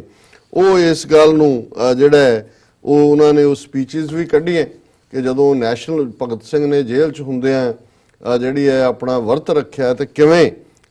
ਕਾਇਦੇ ਆਜ਼ਮ ਮੁਹੰਮਦ ਅਲੀ, ਜਿਨ੍ਹਾਂ ਨੇ ਅਸੈਂਬਲੀ ਦੇ ਵਿੱਚ ਲਗਾਤਾਰ 2 ਦਿਨ ਭਗਤ ਸਿੰਘ ਦੇ ਹੱਕ ਦੇ ਵਿੱਚ ਉਹਨਾਂ ਨੇ ਗੱਲ ਕੀਤੀ ਔਰ ਉਹਨਾਂ ਨੇ ਕਿਹਾ ਕਿ ਭਾਈ ਇਹ ਜਦੋਂ ਤੱਕ, ਹੁਣ ਮੈਂ ਵਕਤ ਦੇਖ ਰਿਹਾ, ਮੈਂ ਵੇਰਵੇ 'ਚ ਨਹੀਂ ਜਾ ਸਕਦਾ ਉਹਨਾਂ ਦੀ, ਕਿ ਉਹਨਾਂ ਨੇ ਇਹ ਗੱਲ ਬੜੇ ਦਾਅਵੇ ਦੇ ਨਾਲ ਕਹੀ ਕਿ ਇਹ ਜ਼ਮੀਰ ਦੀ ਆਵਾਜ਼ ਹੁੰਦੀ ਹੈ। ਉਹਨਾਂ ਨੇ ਜਿਹੜਾ ਸਪੀਕਰ ਸੀ ਉਹਨੂੰ ਕਿਹਾ ਵੀ ਤੂੰ ਜ਼ਰਾ ਭੁੱਖਾ ਰਹਿ ਕੇ ਦੱਸ ਜੀ ਵੀ ਕੀ ਹੈ। ਉਹਨਾਂ ਨੇ ਕਿਹਾ ਵੀ ਜੋ ਵੀ ਭਗਤ ਸਿੰਘ ਔਰ ਉਹਨਾਂ ਦੇ ਸਾਥੀ ਕਰ ਰਹੇ ਨੇ ਇਹ ਉਹਨਾਂ ਦੀ ਆਤਮਾ ਦੀ ਆਵਾਜ਼ ਹੈ ਔਰ ਉਹ ਇਨਸਾਫ ਦੇ ਲਈ ਕਰ ਰਹੇ ਨੇ। ਇਸੇ ਤਰ੍ਹਾਂ ਈਵਨ ਇਸ ਹਫਤੇ ਦੀ ਟ੍ਰਿਬਿਊਨ ਦੇ ਵਿੱਚ ਸੀ, ਕਿਉਂਕਿ ਕਾਇਦੇ ਆਜ਼ਮ ਤੋਂ ਬਾਅਦ ਦੂਸਰੇ ਵੱਡੇ ਜਿਹੜੇ ਚਿੰਤਕ ਫਿਲਾਸਫਰ ਜਿਨ੍ਹਾਂ ਨੂੰ ਅਲਾਮਾ ਕਹਿੰਦੇ ਨੇ, ਇਕਬਾਲ ਜੀ, ਇਹ ਲਾਹੌਰ ਦੀ ਜਿਹੜੀ ਬਾਰ ਐਸੋਸੀਏਸ਼ਨ ਸੀ ਉਸ ਦੇ ਪ੍ਰਮੁੱਖ ਆਗੂ ਸੀ ਔਰ ਇਹ ਟ੍ਰਾਇਲ ਭਗਤ ਸਿੰਘ ਦਾ ਉਹਦੇ ਲਈ ਇੱਕ ਆਰਡੀਨੈਂਸ ਲਿਆਂਦਾ ਗਿਆ ਕਿ ਉਹਨਾਂ ਦੀ ਪ੍ਰੈਜ਼ੈਂਸ ਤੋਂ ਬਿਨਾਂ ਵੀ ਉਹ ਜਿਹੜਾ ਹੈ ਉਹ ਟ੍ਰਾਇਲ ਜਾਰੀ ਰਹੇਗਾ। ਸੋ ਉਹਨਾਂ ਨੇ ਉਹਦੇ 'ਚ ਵੀ ਮਤਾ ਪਵਾਇਆ ਕਿ ਬਿਲਕੁਲ ਅਨਕਨਸਟੀਟਿਊਸ਼ਨਲ ਹੈ ਔਰ ਉਹ ਸਾਰੇ ਦੀ ਅਗਵਾਈ ਅਲਾਮਾ ਇਕਬਾਲ ਕਰ ਰਹੇ ਸੀ। ਸੋ ਹੁਣ ਵੀ ਜਦੋਂ ਅਸੀਂ ਇਹਨਾਂ ਦਿਨਾਂ 'ਚ 23 ਮਾਰਚ ਦਾ ਦਿਨ ਮਨਾਇਆ ਗਿਆ, ਇਹ ਖਬਰ ਅੱਜ ਦੀ ਟ੍ਰਿਬਿਊਨ ਦੀ ਹੈ, ਪਾਕ ਡਿਸਪਲੇਜ਼ ਭਗਤ ਸਿੰਘ ਕੇਸ ਫਾਈਲ, ਕਿ ਉਹਨਾਂ ਨੇ ਜਿੱਥੇ ਲਾਹੌਰ ਦੇ ਵਿੱਚ ਅਨਾਰਕਲੀ ਦੇ ਉਸ ਮਕਬਰੇ ਦੇ ਉਹ ਜਿੱਥੇ ਕਿ ਡਾਕੂਮੈਂਟੇਸ਼ਨ ਜਾਂ ਦੂਸਰਾ ਉਹਨਾਂ ਨੇ ਬਣਾਈ ਥਾਂ ਸਥਾਪਿਤ ਕੀਤੀ ਹੈ, ਦਰਸ਼ਕ ਦੇਖ ਸਕਦੇ ਨੇ ਕਿ ਵੀ ਪੁਰਾਣੀਆਂ ਉਹਨਾਂ ਨੇ ਕਿਵੇਂ ਜਿਹੜੀਆਂ ਉਹ ਸਕੈਚਸ ਬਣਾ ਕੇ ਜਿਹੜਾ ਰਿਕਾਰਡ ਹੈ ਉਹਦੇ 'ਚ ਉਹਨੂੰ ਡਿਸਪਲੇ ਕੀਤਾ ਔਰ ਉਹਦੇ 'ਚ ਈਵਨ ਜਿਹੜਾ ਲੈਟਰ ਜੇਲਰ ਦਾ ਹੈ ਕਿ ਜੀ ਭਗਤ ਸਿੰਘ ਨੂੰ ਅਖੀਰ ਤੱਕ ਹੀ ਫਾਂਸੀ ਦਿੱਤੀ ਗਈ ਔਰ ਉਹ ਜਦੋਂ ਮੋਸ਼ਨਲੈਸ ਹੋਏ ਉਦੋਂ ਹੀ ਉਹਨਾਂ ਨੂੰ ਲਾਇਆ ਗਿਆ ਔਰ ਇਸ ਤਰ੍ਹਾਂ ਦੇ ਹੋਰ ਡਾਕੂਮੈਂਟ ਵੀ ਪਾਕਿਸਤਾਨ ਦੇ ਵਿੱਚ ਜਿਹੜੇ ਨੇ ਉਹ ਡਿਸਪਲੇ ਕੀਤੇ ਗਏ ਨੇ। ਫਿਰ ਉਹਨਾਂ ਦੇ ਪਿਤਾ ਸਰਦਾਰ ਕਿਸ਼ਨ ਸਿੰਘ ਜਿਹੜੀ ਉਹਨਾਂ ਨੇ ਪੈਟੀਸ਼ਨ ਕੋਰਟ ਨੂੰ ਫਾਈਲ ਕੀਤੀ ਜੁਲਾਈ 1930 ਨੂੰ ਅਗੇਂਸਟ ਦਾ ਡੈਥ ਸੈਂਟੈਂਸ, ਇਹ ਵੀ ਜਿਹੜੀ ਹੈ ਉਸ ਦੇ ਵਿੱਚ ਡਿਸਪਲੇ ਕੀਤੀ ਗਈ ਹੈ ਔਰ already Punjab high court Lahore ਦੇ ਵਿੱਚ ਪੈਟੀਸ਼ਨ ਚੱਲ ਰਹੀ ਹੈ ਕਿ ਸਾਰਾ ਜਿਹੜਾ ਟ੍ਰਾਇਲ ਹੈ ਉਹਨੂੰ ਖਾਰਜ ਕੀਤਾ ਜਾਏ ਔਰ ਉਹਨਾਂ ਨੂੰ ਨਿਰਦੋਸ਼ ਦੱਸਿਆ ਜਾਏ। ਇਹ ਹਿਸਟੋਰੀਕਲ ਰੀਜ਼ਨਸ ਹੁੰਦੇ ਨੇ ਔਰ ਕਿਉਂਕਿ ਬੇਸ਼ੱਕ ਸਾਰੇ ਸਮਾਗਮ ਖਟਕੜ ਕਲਾਂ 'ਚ ਹੁੰਦੇ ਨੇ ਬੰਗੇ 'ਚ, ਪਰ ਭਗਤ ਸਿੰਘ ਨਾ ਉੱਥੇ ਜੰਮੇ ਨਾ ਉੱਥੇ ਕਦੇ ਆਏ। ਉਹਨਾਂ ਦਾ ਓਰੀਜਨਲ ਘਰ ਜਿੱਥੇ ਉਹ ਪੈਦਾ ਹੋਏ ਲਾਇਲਪੁਰ ਜ਼ਿਲ੍ਹੇ ਦੇ ਵਿੱਚ, ਉਹਨੂੰ ਪਾਕਿਸਤਾਨ ਦੇ ਜਿਹੜੀ ਹੈ ਸੁਸਾਇਟੀ ਨੇ ਵੀ ਔਰ ਐਡਮਿਨਿਸਟ੍ਰੇਸ਼ਨ ਨੇ ਵੀ ਸੁਰੱਖਿਅਤ ਰੱਖਿਆ ਹੈ। ਉਹਨਾਂ ਚੀਜ਼ਾਂ ਨੂੰ ਦਿਖਾਇਆ ਜਾਂਦਾ ਹੈ ਔਰ ਬਹੁਤ ਸਾਰੇ ਜਿਹੜੇ ਹੁਣ ਗੁਰਦੁਆਰਿਆਂ ਦੇ ਦਰਸ਼ਨਾਂ ਲਈ ਯਾਤਰੂ ਜਾਂਦੇ ਨੇ ਉਸ ਦੇ ਵਿੱਚ ਭਗਤ ਸਿੰਘ ਦਾ ਘਰ ਵੀ ਉਸ ਸਾਰੇ ਦਾ ਹਿੱਸਾ ਹੁੰਦਾ। ਸੋ ਕੁੱਲ ਮਿਲਾ ਕੇ ਮੈਂ ਸਮਝਦਾ ਵੀ ਇੱਕ ਪਾਸੇ ਜੇ ਅਸੀਂ ਇਹਨਾਂ ਦਾ ਵਰਤਾਰਾ ਦੇਖੀਏ ਹਿੰਦੂ ਕਲੋਨੀਅਲਸ ਦਾ, ਹਿੰਦੂ ਤੋਂ ਵੀ ਕਲੋਨੀਅਲਸ ਦਾ, ਤੇ ਇਹ ਅੰਗਰੇਜ਼ਾਂ ਤੋਂ ਵੀ ਵੱਧਤਰ ਨੇ। ਦੂਸਰੇ ਪਾਸੇ ਜਿਨ੍ਹਾਂ ਨੂੰ ਪਾਕਿਸਤਾਨ ਨੂੰ ਜਾਂ ਮੁਸਲਮਾਨਾਂ ਨੂੰ ਸਿੱਖ ਦੁਸ਼ਮਣ ਦੇ ਨਾਤੇ ਇਹਨਾਂ ਦੀਆਂ ਫਿਲਮਾਂ ਔਰ ਦੂਜਾ ਸਾਰਾ ਪ੍ਰੋਡਿਊਸ ਕਰਦੇ ਨੇ। ਜੇ ਅਸੀਂ ਦੇਖੀਏ ਅੱਜ ਵੀ ਜਿੱਥੇ ਸਿੱਖਾਂ ਲਈ ਪਿਆਰ ਹੈ, ਭਗਤ ਸਿੰਘ ਨੂੰ ਅੱਜ ਵੀ ਉੱਥੇ ਵੀ ਜਿਹੜੇ ਨੇ ਉਹ ਆਪਣਾ ਹੀਰੋ ਕਹਿੰਦੇ ਨੇ ਔਰ ਉਹ ਇੱਕ ਸਿੱਖ ਨੌਜਵਾਨ ਦੇ ਤੌਰ ਤੇ ਕਦੇ ਪਾਕਿਸਤਾਨ 'ਚ ਨਹੀਂ ਹੋਇਆ ਵੀ ਉਹਨਾਂ ਨੇ ਹੈਟ ਵਾਲੀ ਫੋਟੋ ਲਾਈ ਹੋਏ। ਉਹਨਾਂ ਨੂੰ ਪਤਾ ਹੈ ਵੀ ਸਿੱਖਾਂ ਦਾ ਮੁੰਡਾ ਹੈ ਔਰ ਇਹ ਸਿੱਖੀ ਹੈ ਔਰ ਇਹ ਕੁਰਬਾਨੀ ਇਦਾਂ ਦੀ ਸਿੱਖ ਹੀ ਕਰ ਸਕਦਾ। ਸੋ ਇਹ ਫਰਕ ਹੈ ਦੋਨੋਂ ਪਾਸਿਆਂ ਦਾ ਜਦੋਂ ਅਸੀਂ ਦੇਖਦੇ ਹਾਂ। ਔਰ ਜ਼ੁਲਮ ਦੀ ਜੇ ਕਹਾਣੀ ਕਹਿਣੀ ਹੈ, ਜੇ ਭਗਤ ਸਿੰਘ ਦੀ ਸਭ ਤੋਂ ਪਿਆਰੀ ਭੈਣ ਦਾ ਤੇ ਜਵਾਈ ਦਾ ਭਰਾ ਇੱਕ ਸਰਪੰਚ ਹੋਣ ਦੇ ਨਾਤੇ ਵੀ ਝੂਠੇ ਪੁਲਿਸ ਮੁਕਾਬਲੇ 'ਚ ਮਾਰਿਆ ਜਾਂਦਾ ਤਾਂ ਉਸ ਸ਼ਹੀਦ ਦੀ ਭੈਣ ਨੂੰ ਇਨਸਾਫ ਨਹੀਂ ਮਿਲਿਆ ਤੇ ਬਾਕੀ ਕੌਮ ਦਾ ਹਾਲ ਕੀ ਹੋਏਗਾ। ਸੋ ਅਸੀਂ ਅੱਜ ਦਾ ਇਹ ਪ੍ਰੋਗਰਾਮ ਸ਼ਹੀਦ ਭਗਤ ਸਿੰਘ ਦੇ ਨਾਂ ਕਰਦੇ ਹਾਂ। ਜੀ ਡਾਕਟਰ ਸਾਹਿਬ ਤੁਹਾਡਾ ਬਹੁਤ ਬਹੁਤ ਸ਼ੁਕਰੀਆ। ਤੁਸੀਂ ਅੱਜ ਦਾ ਜੋ ਟੌਪਿਕ ਸੀ ਜਿਸ ਵਿੱਚ ਤੁਸੀਂ ਚੁਣਿਆ ਕਿ ਲਾਈਕ ਤੁਹਾਡਾ ਵੀਕਐਂਡ ਸੀ, ਉਸ ਬਾਰੇ ਤੁਸੀਂ ਆਪਣੇ ਵਿਚਾਰ ਦਿੱਤੇ ਤੇ ਸ਼ਹੀਦ ਭਗਤ ਸਿੰਘ ਜੀ ਦੀ ਜੋ ਸ਼ਹੀਦੀ ਸੀ ਉਸ ਉੱਪਰ ਵੀ ਆਪਣੇ ਵਿਚਾਰ ਦਿੱਤੇ। ਤੁਹਾਡਾ ਬਹੁਤ ਬਹੁਤ ਸ਼ੁਕਰੀਆ। ਇੱਥੇ ਲੈਣੇ ਆ ਬ੍ਰੇਕ ਤੋਂ ਪਹਿਲਾਂ ਅਸੀਂ ਆਪਣੇ ਦਰਸ਼ਕਾਂ ਤੇ ਸਰੋਤਿਆਂ ਨੂੰ ਅਪੀਲ ਤੇ ਬੇਨਤੀ ਕਰਦੀ ਹੈ ਵੀਅਰਸ, ਜਿਸ ਤਰ੍ਹਾਂ ਕਿ ਤੁਸੀਂ ਜਾਣਦੇ ਹੋ ਕਿ TV 84 ਇੱਕ ਐਸਾ ਚੈਨਲ ਹੈ ਜਿਹੜਾ ਕਿ ਮਨੁੱਖੀ ਅੱਖਾਂ ਦਾ ਪਹਿਰੇਦਾਰ ਹੈ। TV 84 ਸਿੱਖਾਂ, ਕਸ਼ਮੀਰੀਆਂ ਤੇ ਭਾਰਤ ਦੀਆਂ ਨਾਰਥ ਈਸਟ ਸਟੇਟਾਂ ਦੇ ਸਵੈ ਨਿਰਣੇ ਦੇ ਹੱਕਾਂ ਦਾ ਹਾਮੀ ਹੈ। ਅਸੀਂ ਚਾਹਾਂਗੇ ਕਿ ਤੁਸੀਂ TV 84 ਦੀ ਚੜ੍ਹਦੀ ਕਲਾ ਲਈ ਵੱਧ ਤੋਂ ਵੱਧ ਡੋਨੇਟ ਕਰੋ। ਡੋਨੇਟ ਕਰਨ ਲਈ ਤੁਸੀਂ ਸਾਡੀ ਵੈਬਸਾਈਟ tv84.tv ਤੇ ਜਾ ਕੇ ਪੇਪਲ ਦੀ ਵਰਤੋਂ ਕਰਕੇ ਮੰਥਲੀ ਡੋਨੇਟ ਕਰ ਸਕਦੇ ਹੋ। ਤੁਸੀਂ ਵਨ ਟਾਈਮ ਹੀ ਡੋਨੇਟ ਕਰ ਸਕਦੇ ਹੋ। ਤੁਸੀਂ TV 84 ਦੇ ਨਾਮ ਤੇ ਚੈੱਕ ਬਣਾ ਕੇ ਸਾਨੂੰ ਸਾਡੇ ਇਸ ਪਤੇ ਤੇ ਮੇਲ ਵੀ ਕਰ ਸਕਦੇ ਹੋ। 36-0137 ਥਾਮਨੇ ਲੌਂਗ ਆਈਲੈਂਡ ਸਿਟੀ, ਨਿਊਯਾਰਕ 11101 USA, ਜਾਂ ਫਿਰ ਤੁਸੀਂ ਸਾਡੇ ਫੋਨ ਨੰਬਰ ਤੇ ਵੀ ਸਾਡੇ ਨਾਲ ਸੰਪਰਕ ਕਰ ਸਕਦੇ ਹੋ 5164060694। ਵਿਊਅਰਸ, ਵਿਚਾਰਾਂ ਦਾ ਸਿਲਸਿਲਾ ਇਸ ਤਰ੍ਹਾਂ ਚੱਲਦਾ ਰਹੇਗਾ। ਮਿਲਦੇ ਆਫਟਰ ਦਿਸ ਸ਼ਾਰਟ ਬ੍ਰੇਕ।